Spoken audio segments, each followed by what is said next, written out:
Assalamualaikum warahmatullahi wabarakatuh. Bagaimana kabarnya hari ini anak-anak? Semoga kalian tetap selalu keadaan sehat walafiat. Oke, kemarin kita sudah belajar tentang bilangan bulat dan pecahan. Nah, sekarang Miss akan melanjutkan tentang penjumlahan dan pengurangan bilangan bulat serta pecahan. Oke, pertama Miss akan menanamkan konsep tentang penjumlahan ya. Nah, ini seperti ini. Kalau ada tanda positif, itu artinya bayar. Kalau ada tanda negatif, itu artinya pinjaman. Kenapa pakai konsep ini? Bukannya di buku. Ya, di buku itu memang udah ada ya. Tapi itu kalian hanya bisa menggunakan kalau bilangannya kecil. Maksimal puluhan. Nah, kalau yang ini, menurut Miss kalian akan bisa mengerjakannya untuk yang ratusan, puluhan, ratusan, sampai ribuan. Ya, oke, kita lanjut ya. Contoh, yang pertama ada 5 ditambah negatif 8. Ini artinya kan negatif 8. Tadi konsep awal pinjam. Artinya kalian pinjam 8, kalian bayar 5. Di sini masih ada sisa pinjaman 3. Atau seperti ini. Pinjaman kita ini lebih banyak daripada yang dibayar. Jadi otomatis pinjaman kita itu masih ada, yaitu 3. Oke, kalau belum ngerti kita contoh kedua. Negatif 4 ditambah 6. Ada pinjaman 4, kita bayar 6. Jadi, kalau sistem uang itu kembalian kan, ada kembaliannya berapa? Ya, kembaliannya itu 2. Atau seperti ini, pinjamannya lebih kecil daripada yang dibayar. Jadi, otomatis tinggal uangnya saja atau bayarannya saja. Nah, yang ketiga ini tidak ada lambang positifnya, artinya ia tidak membayar. Hari ini kalian pinjam 10, besok kalian pinjam lagi 8. Jadi pinjaman kalian bertambah 18. Tidak mungkin kan pinjaman kalian berkurang. Nah, sekarang bagaimana kalau tandanya berdekatan seperti ini ya? Jadi ini kalau tandanya berdekatan sama, itu hasilnya itu kita ubah menjadi positif, yaitu jadi 12 ditambah 8, yaitu 20. Nah, kalau belum ngerti ini nanti dijelaskan ya. Kalau ada tanda yang sama, itu dia berganti tanda positif. Nah, kalau yang ini kan beda, satu positif satu negatif. Nanti kita ganti dengan negatif. Kalau yang ini sama-sama negatif, jadi positif. Bagaimana hasilnya? Seperti ini. Tanpa tanda kurung, kita tulis saja di bawahnya. Yang tanda kurung kita ganti. Kalau tandanya berbeda, itu hasilnya negatif. Kalau tandanya sama, itu hasilnya positif.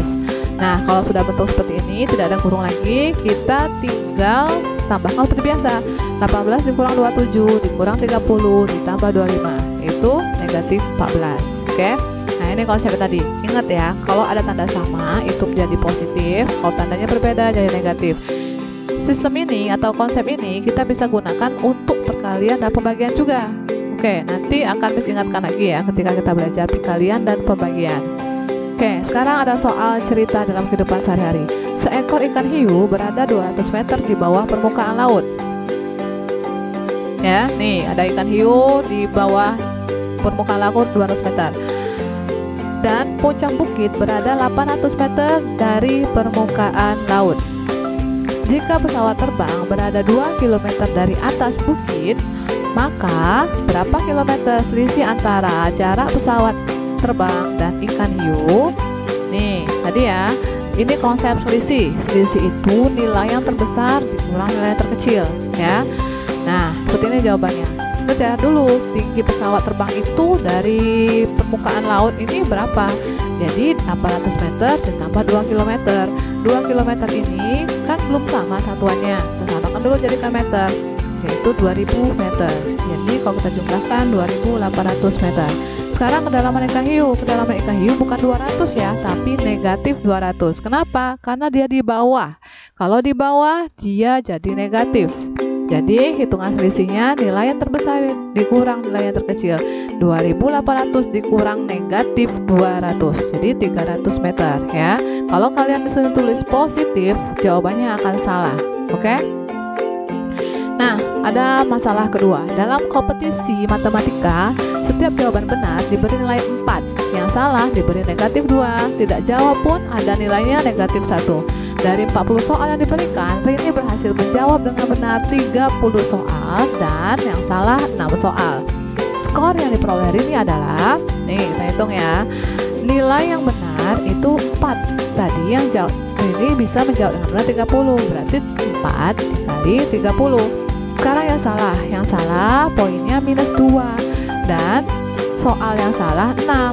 Jadi min 12 dikali 6 yaitu min 2 kali 6 min 12. Nah, 4 dari mana, Bu? Dari sini. Tadi kan soalnya 40. 30 benar, 6 salah, sisanya tidak jawab. Berarti kita kurangkan saja, 40 kurang 30 kurang 6, itulah yang salah. Kita kali minus 1 yaitu minus 4. Jadi total skor yang diperoleh oleh Rini adalah 104. Kita lanjut ke pecahan ya. Oke, kalau pecahan ini pertama yang penyebutnya sama ya, penyebutnya sama, langsung saja pembilangnya kita tambahkan saja, penyebutnya jangan ditambahkan ya. Jadi pembilangnya saja 2 tambah 1 35. Ini udah DSD gampang ya. Yang kedua, kalau penyebutnya beda 5 dan 8, bagaimana dapat 40 ini? 5 dengan 8 kita cari KPK-nya. Kalau yang udah bisa melalui pohon faktor, kalian bisa menggunakan perkalian seperti ini, yaitu perkalian 5 dan perkalian 8. Kalian tinggal cari angka yang sama, 40. 40 dibagi 5 dikali 3, hasilnya 24. 40 dibagi 8 dikali 3, itu hasilnya 15. Tinggal kalian kurangkan saja, yaitu hasilnya 9/40.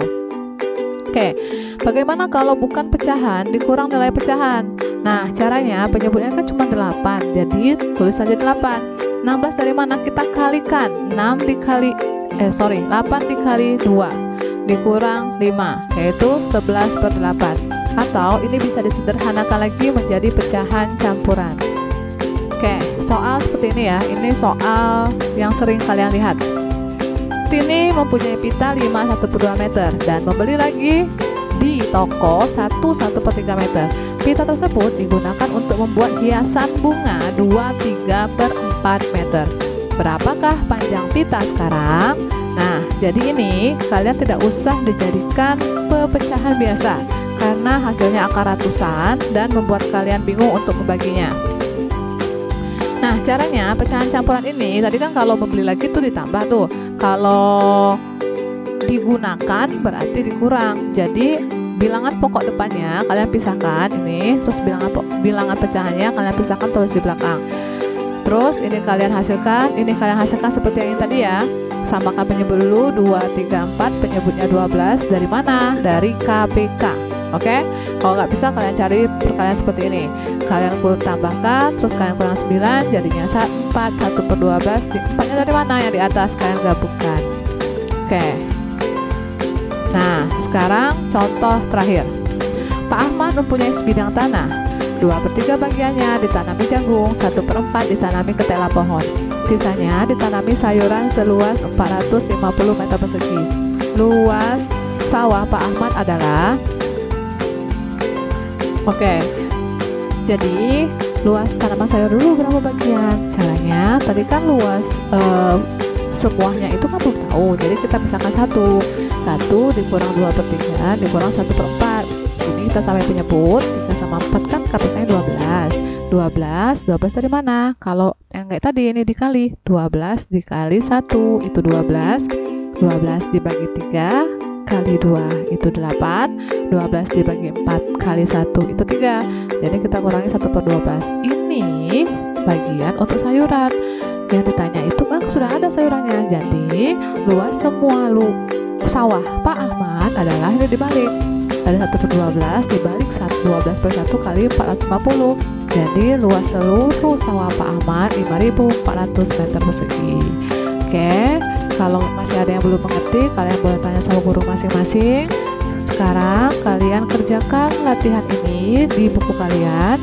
Bagi yang tidak punya buku paket, nanti akan difotokan oleh guru mata pelajarannya masing-masing. Cukup sekian penjelasan dari Miss, semoga bermanfaat dan kalian mengerti. Terima kasih. Wassalamualaikum warahmatullahi wabarakatuh.